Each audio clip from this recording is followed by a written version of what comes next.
En Radio Guatapurí hablan los ministros. El contacto a esta hora de la mañana es con el ministro del Trabajo, Antonio Sanguino, y le agradecemos mucho esta conversación, ministro, para dialogar con usted sobre lo que está pasando en este momento con el proyecto de reforma laboral, proyecto de reformas sociales del país, luego de lo ocurrido en la Comisión Séptima del Senado. Se habla de consulta popular y también de algunos decretos para sacar adelante algunos puntos de ese proyecto de reforma. Muy buenos días.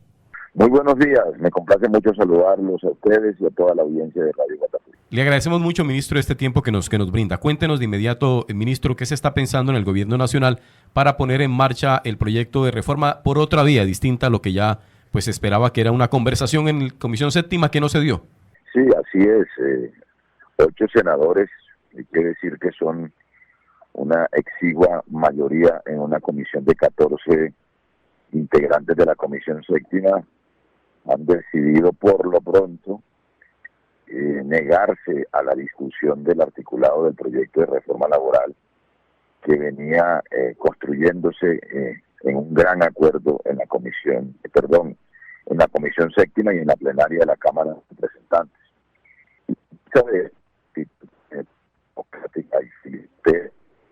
Ahí tenemos hemos tenido que acudir a lo que la Constitución Nacional establece como mecanismos de participación ciudadana, y en ese sentido pues hemos anunciado la realización en cabeza del presidente de la República de una gran consulta popular, que consultará a los colombianos y colombianas, sobre todo a los 22 millones de hombres y mujeres que hacen parte o que componen la fuerza laboral del país, sobre el contenido de la reforma laboral.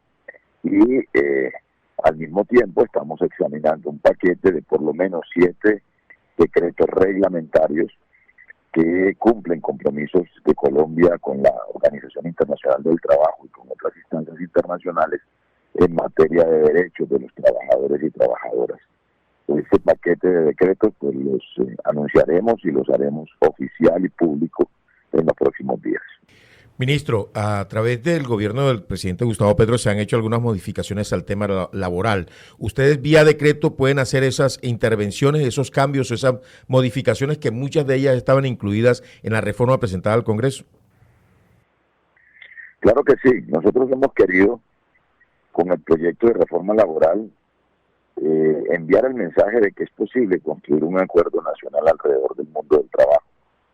Pero estos senadores que se han convertido en una muralla, en un bloqueo institucional permanente a las reformas sociales que votaron los colombianos y colombianas cuando eligieron al presidente Gustavo Petro, pues nos obligan a que no nos paralicemos, a que no nos quedemos de brazos cruzados, a que honremos el mandato popular de cambio y de reformas sociales, y vamos a proceder con los instrumentos legales que tengamos a nuestro alcance para hacer realidad los derechos de los trabajadores por la vía de decretos del Ejecutivo, en donde la ley nos los permita. Así que eso es lo que estamos preparando, es lo que vamos a hacer, y vamos, por supuesto, a acudir a la gente, al pueblo, a las calles, a la movilización ciudadana, para que sea la gente que es la que nos deposita el mandato a los congresistas y al presidente de la República, que sean ellos los que tengan la última palabra,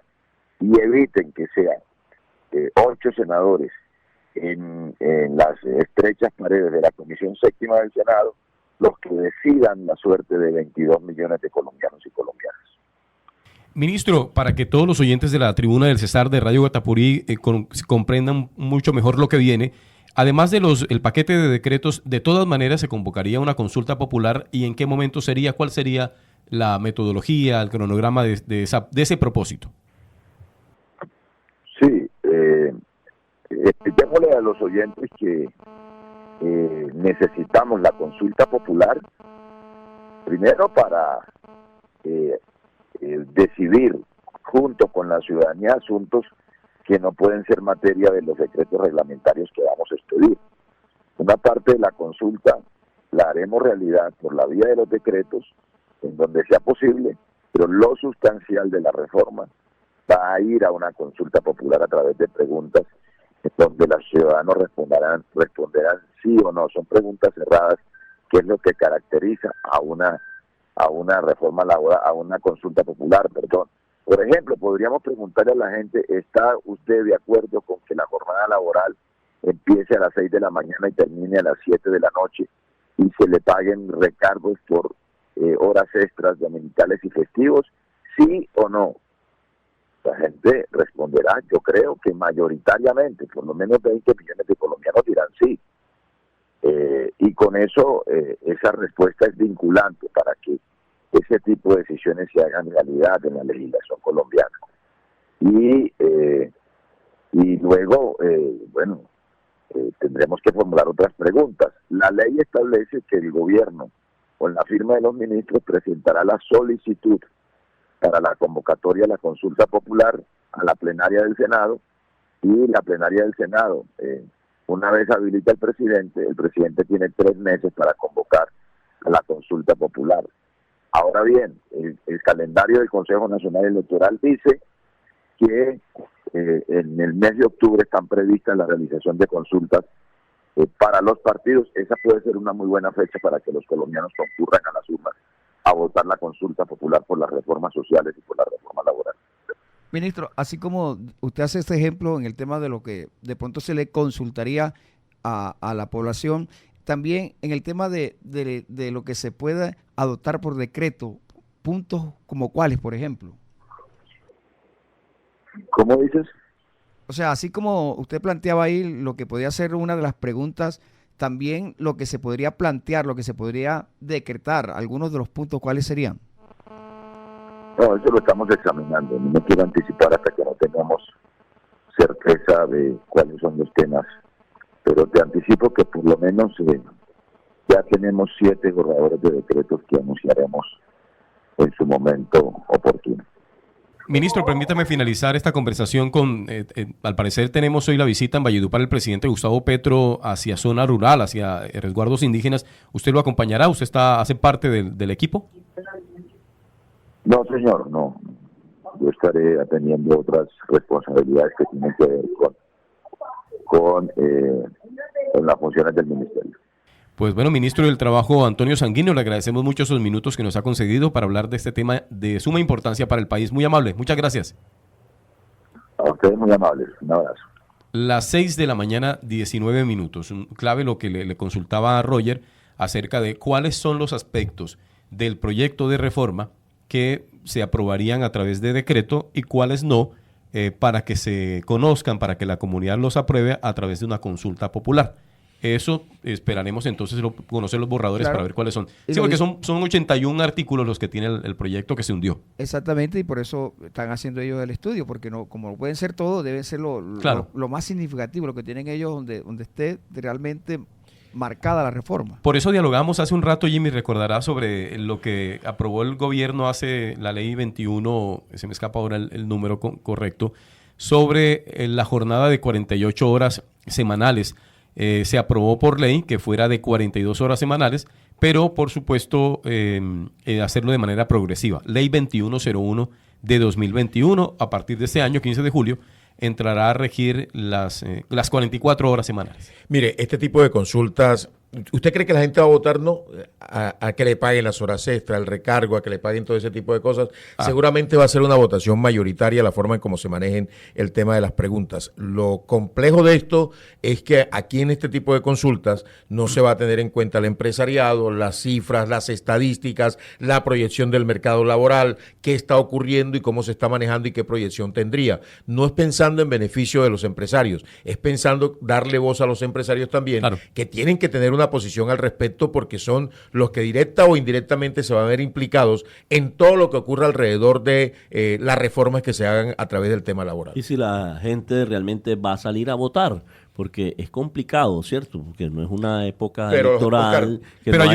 hay una consulta infraestructura, el interpartidista que transporte. podría ayudar a No, que en ese momento el país se conecte con jornadas de votación. Pero yo les digo, es que miren la forma como ya el gobierno está planteando el tema de las preguntas. Eso va a hacer que la gente salga. ¿Sí el, o no? el Sí, trabajador porque las va a consultas son salir de esa forma, sí. Sí, el trabajador va a salir a decir, sí, yo quiero que me paguen las horas extras, yo quiero, porque no, son de beneficios que no se, uno dice, dignifican el tema laboral y me favorecen. Ese es el tema principal. La pregunta no es si nos gusta la metodología o no. La pregunta ¿es válido que un trabajador exija que le paguen sus horas extra cuando es Exactamente. oportuno? Y uno siente que se beneficia de ese tipo de cosas. Sí. Y te van a beneficiar porque es tu trabajo, es lo que tú aportas. Y uno necesita que se le recompense de la manera digna como debe ser. Sí, uno de los aspectos de la reforma es que establece que el horario nocturno, las horas que están nocturnas, empiecen a partir de las 7 y no a partir de las 9. Por ejemplo, una persona que debe trabajar de 8 a 6 de la tarde, ahí concluye su jornada laboral. Si por alguna razón tenía que quedarse más tiempo, no iba a recibir ningún valor por horas extras, Hasta sino las a 10 de la partir noche. de las 9 de la noche 9 en de la adelante. noche. En este caso es acercar un poco más para evitar ese tipo de, Pero mire, injusticias laborales. Mire lo que ha dicho la oposición y eso es algo válido, que aquí también se verían afectadas las pequeñas y medianas empresas, que creo que es algo donde el gobierno tiene que mirar, porque hay empresas pequeñas que generalmente el mercado nuestro ha cambiado. No. Muchas de las actividades se han extendido hasta horas de la noche y una empresa pequeña que tenga pocos empleados, que esté en proyección, se le recargaría el tema de honorarios y ahí llevaría la dificultad. De pronto hagan ¿cómo le digo yo? Hagan la diferencia entre empresas grandes, consolidadas en el mercado, supermercados, por ejemplo, que terminan 10, 11 de la noche. Sí, su ese labor, es un buen tema, ¿sabe? Es cómo establecer que tiene la posibilidad de algunos hacerlo. diferenciales, pero lo que pasa es que también, ¿qué ocurre? Lo que ocurre aquí es que el principal fundamento de la reforma y del cambio, en este caso, obedece a la justicia con el trabajador independientemente de cuál sea la condición de la empresa. Pero hacer diferenciales con las empresas teniendo en cuenta la economía es un tema bastante importante e interesante. Y porque el mercado ha cambiado, ya mucha gente está haciendo emprendimiento, ya gente está organizando pequeñas empresas pensando en salir. Miren, alguien que abra una venta de comida, que abra a las 6 de la tarde y cierra a 11 de la noche. Sí, usted recuerda que aquí hablamos con los amigos de Acodres que decían, pero esto es importante, Jimmys, en este sentido. Mire, los señores de Acodres decían, mire, qué bueno sería que la reforma incluya un aspecto específico, especial, para aquellas empresas cuya función primordial es nocturna. Así es. Claro, entonces, en ese caso usted tiene total razón, pero creo que la reforma de lo que está hablando, estoy seguro de lo que la reforma está hablando, es de aquellas jornadas que acaban a las 6 y de tal manera que si usted va a trabajar más tiempo, le hagan justicia con sus horas extras. Ojo, a partir de 7 de la noche. Si usted trabaja hasta las 5 de la tarde y lo dejan trabajando hasta las 7, esas no son horas extras. Lo merece. Pero mire que esas no son horas extras. No, exacto. Nocturnas, perdón. Porque dicen que el mercado cambió a partir de las 9 de la noche. Según lo que propone. Pero mire, pero acuérdese que el trabajo nocturno tiene un recargo económico y un recargo, claro, cuando usted pasa de cierta hora, tiene que pagarle un recargo por las horas que trabaja. Claro, entonces ahí está el tema puesto sobre la mesa, interesantes los aportes de toda Colombia y también que estén muy atentos a lo que viene porque es importantísimo que estos cambios se den o no se den, tienen mucho que ver con lo que la comunidad comprenda. Eso es un gran reto que tiene el gobierno nacional en esta coyuntura. 6 de la mañana, 25 minutos. Lo que dice Guatapurí, todo el mundo lo cree.